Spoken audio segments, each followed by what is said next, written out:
Hey guys, Mr. Simpson here, and today we will be talking about Latin American revolutions. More importantly, we will be discussing the importance of three Latin American revolutionary leaders, Miguel Hidalgo, Toussaint Louverture, and Simón Bolívar. This is directly related to standard H2C.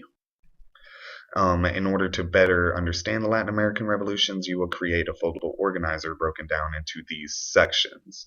We will be looking at the causes of the Latin American revolutions, leaders of the Latin American revolutions, and the effects of the Latin American revolutions. First of all, we're going to explore the causes. Causes of the Latin American Revolution can be traced to four things. First was the problems of the Spanish Empire. The Spanish Empire had a lot of problems at the time. First of all, they had many political problems. The colonies were run by Spanish governors who were dictators. If you know anything about dictatorship, it's a type of government ruled by one person. These local colonies were ruled by one person who made all the rules, and usually these rules were set up to benefit the Spanish governors. That's no bueno. They then had economic problems. Spain had the first right to colonial goods and resources, so all the goods went to Spain first. Nothing good was left for the colonies. All the good stuff went to Spain. This would make me mad if I produced a lot of items, but I wasn't able to enjoy them. That would make me mad. And it made a lot of people mad. Another economic issue was that colonies could only trade with Spain. This may not seem like a big deal, however, Spain set all the prices for goods. There wasn't a market that the colonies could trade with. Therefore, they had to buy the items that Spain sold at the prices that Spain dictated. Another problem was that the colonies were very racist towards people who did not have European blood. European blood was valued more than Native American and African blood. Therefore, your natives and your Africans were either the slaves or the very, very poor. Here is a chart of the social hierarchy of the Spanish colonies. At the top of the chart, you have your peninsulars. Okay, these were your native Spaniards, meaning that they were born in Spain and they came over. They were the high class, as you can tell. But if you also notice, there's not a lot of them. The peninsulars made up a very small percentage of the Latin American population. Underneath the peninsulars, you had the Creoles. The Creoles were people of pure European blood, but born in the New World. Therefore, they were regarded highly in society, but not as highly as the peninsulars. Then underneath the Creoles, you had the mulattoes, who had African and European blood, and you then had the mestizos, who had Indian and European blood. And even though they had European blood, they were mixed, meaning that a lot of your farmers and things like that came from this population. Then you had the pure Indians and the pure Africans. These were your slaves. Like I said before, they were the lower class. No rights, no privileges, no nothing. One cause of the Latin American revolutions was the Enlightenment. The Enlightenment was a new way of thought in Europe. What I mean by a new way of thought is before the Enlightenment, people believed that God placed kings on the throne, therefore only God can remove them. The citizens believed that they had no right to revolt. A king could do what they wanted, but they had to pretty much take the rule of the king as it was. But some people started thinking. They became enlightened. The light bulb went off in their heads, and many political writers came out and said, "Yo, government should be based on a contract between the ruler and the ruled." Okay, that they agreed, that the citizens agreed to be ruled by a government, and that the government exist only to protect the citizens' natural rights of life, liberty, and property. And these thinkers also encouraged people to believe that if the government violates any of these rights, then citizens have the right to revolt. This was a completely new way of thought. Another cause of the Latin American revolutions was the American Revolution itself. Um, because you're sitting here in this class listening to the screencast, that lets you know that the American Revolution was successful. And the success of the American Revolution showed others that colonies could succeed in overthrowing their mother country, the more powerful mother country. Um, the the American Revolution showed people that they could fight and win. Ooh, lightning bolt of conflict. Okay.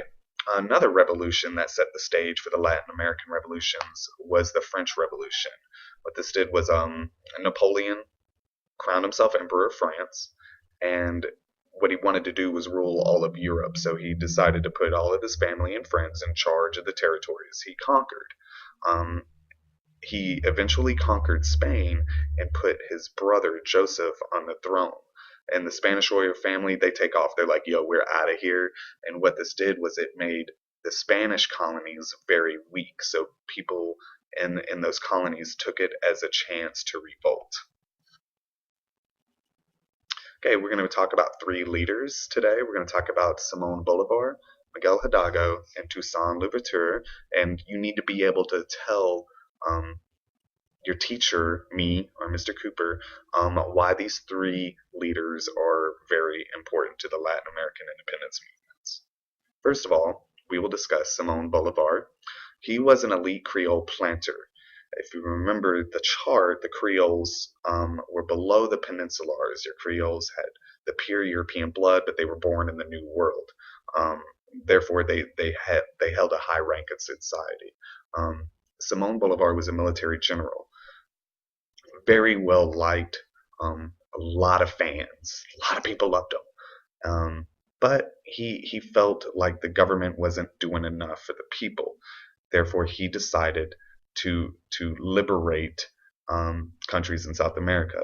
In fact, he liberated modern-day Venezuela, Colombia, Ecuador, Peru, and Bolivia. And he liberated so many countries in South America that he got the nickname the Liberator.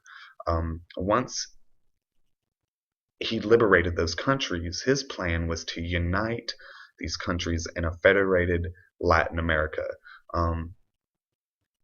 a confederation where these countries would govern a central government. They would have more power than a central government. However, his plan never came to fruition, and he died never seeing a truly free Latin America. Another leader that was very important to Latin American independence movements was Miguel Hidalgo. Miguel Hidalgo was a Creole priest assigned to Mexico.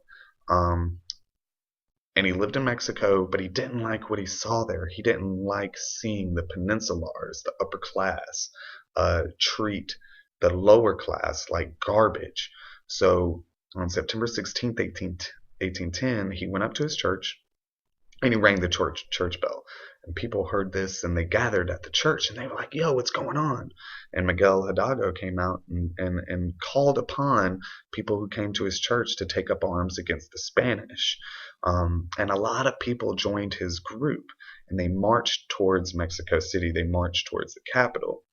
Along the way, though, a lot of these people in his group killed a lot of innocent people. And they killed a lot of innocent people because they were trying to target the Peninsulars. They were trying to target the high-class people. But they ended up killing a lot of Creoles instead. And that's because, really, you can't tell physically looking at someone the difference between a Peninsular and a Creole. So these people were essentially just murdering a bunch of people. And by the time he made it to Mexico, his group was just causing all sorts of damage, and he was kind of losing his steam. He almost made it to Mexico, but he was captured and then shot. Now he died, and he was not successful in freeing Mexico. But others rose up after him, They heeded his call and became revolutionary leaders themselves, and eventually Mexico was freed. Therefore, he's known as the father of Mexican independence because he started the Mexican independence movement. The last leader we'll discuss today is Toussaint Louverture, and if you guessed that that name is French, you would be correct. He was born a slave in present-day Haiti, which was ruled by the French. And what was unique about him was that he was allowed to read French books, and these French books contained ideas about freedom and equality for all men, and he took a hold of these ideas and he created a movement out of these ideas. What he did was he led a slave army and defeated French troops in 1791. In 1793, France abolishes slavery, gets rid of it. So then Toussaint decides to fight British and Spanish troops. But in 1802, he was captured and arrested, and he dies shortly after. But he was successful in defeating the French troops that were stationed in Haiti. The effects of the Latin American revolutions stretched far and wide. There were political, social, and economic effects. The political effects was by 1830, nearly all Latin American countries were ruled by officers called caudillos, who were dictators. Even though they were free, they were ruled by these dictators. And it simply happened because the upper classes, they still supported dictatorship because it kept the lower classes out of power.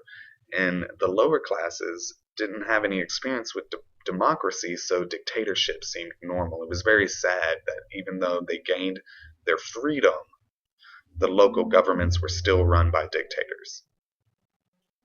Some economic effects was now that trade wasn't restricted to Spain, Latin American countries could now trade with the U.S. and Great Britain, which became major trading partners.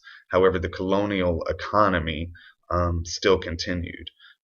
By colonial economy, I mean that they mainly exported cash crops like sugar and tobacco, and they also exported other raw materials while importing manufactured goods from other countries.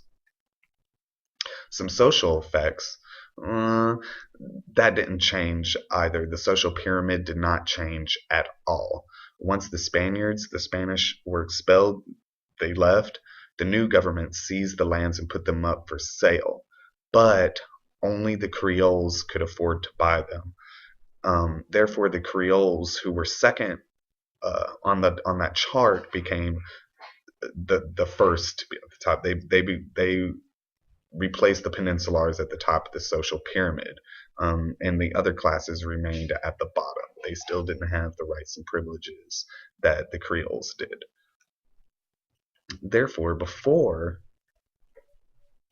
the Latin American revolutions, dictatorship was from governors of Spain, and afterwards you had the dictatorships of the caudillos. So not much change there.